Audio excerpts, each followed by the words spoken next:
នឹងខ្ញុំឈ្មោះឈុនសេរីរតន៍ជាប្រធានមន្ត្រីពាណិជ្ជកម្មខេត្តពោធិ៍សាត់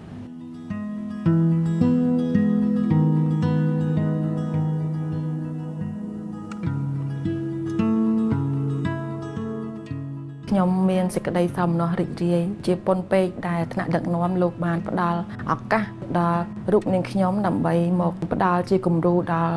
នារីផ្សេងទៀតដើម្បីឲ្យគាត់ក្លាហានក្នុងការឡើងទទួលយកនៅទូនាទីដែល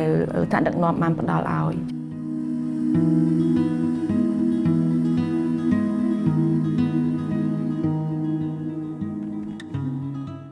មន្ទីរពាណិជ្ជកម្មដើរតួនាទីយ៉ាងសំខាន់ក្នុងការ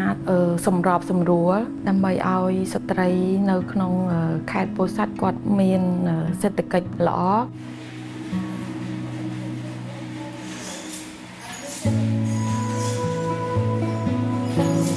ខ្ញុំសូមលើកឧទាហរណ៍មួយសហគ្រាសថ្មកែវលោកស្រីឡាំសម្បត្តិពីដំបូងឡើយគឺគាត់លក់ផលិតផលនៅក្នុងខេត្តគឺតាមផ្ទះធម្មតាទេចាតែបន្ទាប់ពីគាត់បានចូលរួមជាមួយនឹងក្រុមការងាររបស់មន្ទីរពាណិជ្ជកម្មតាមរយៈការយកផលិតផលរបស់គាត់ទៅតាំងបង្ហាញនៅកម្មវិធីពិព័រណ៍ថ្នាក់ខេត្តក៏ដូចជាពិព័រណ៍ថ្នាក់ជាតិអញ្ចឹងហើយធ្វើឲ្យគាត់ផ្សព្វផ្សាយផលិតផលរបស់គាត់ហើយទទួលបាននៅភាពជោគជ័យគឺប្រាក់ចំណូលបន្ថែមទៅលើអ្វីដែលគ្រួសារគាត់រកបាន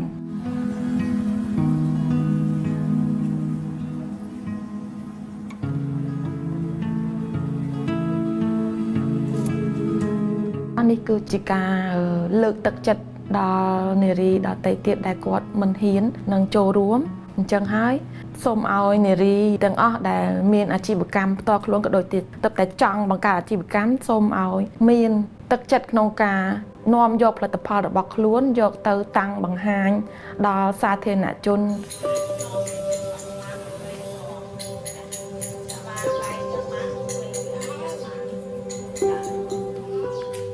ស្ត្រីដែលគាត់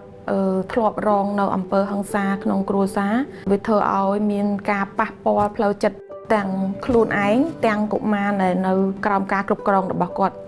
នៅពេលដែលគាត់មានប្រាក់កម្រៃគាត់មានលទ្ធភាពគ្រប់គ្រងថវិកាដោយខ្លួនឯងផ្គត់ផ្គង់ការខ្វះចន្លោះរបស់គ្រួសាររបស់គាត់អញ្ចឹង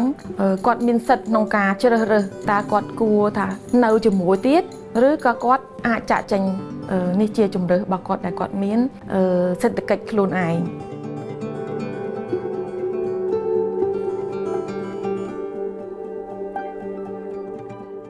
ទី1គឺយើងត្រូវបង្កើនទំនុកចិត្តលើខ្លួនឯងទី2ត្រូវបន្តការអភិវឌ្ឍសមត្ថភាពរបស់ខ្លួនគឺយើងត្រូវមានទំនាក់ទំនងនៅក្នុងសង្គមឲ្យបានច្រើនហើយបន្តអនុវត្តពីជំហានទូចឡើងដើម្បីឲ្យសម្រេចគោលដៅបំណងចុងក្រោយរបស់យើងដែលយើងចង់ទទួលបាន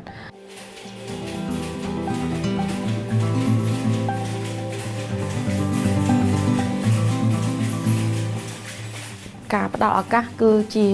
ចំណុចចាប់ផ្ដើមសម្រាប់ស្ត្រីគ្រប់រូបដើម្បីបង្ហាញពីស្នាដៃក៏ដូចជាបទពិសោធន៍របស់ខ្លួនដែលខិតខំប្រឹងប្រែងកន្លងមកថាយើងអាចធ្វើបានដូចបុរសដែរហើយសូមឲ្យនារីយើងទាំងអស់គ្នាកុំមានចិត្តរារែកក្នុងការទទួលយកនៅតួនាទីជាអ្នកដឹកនាំ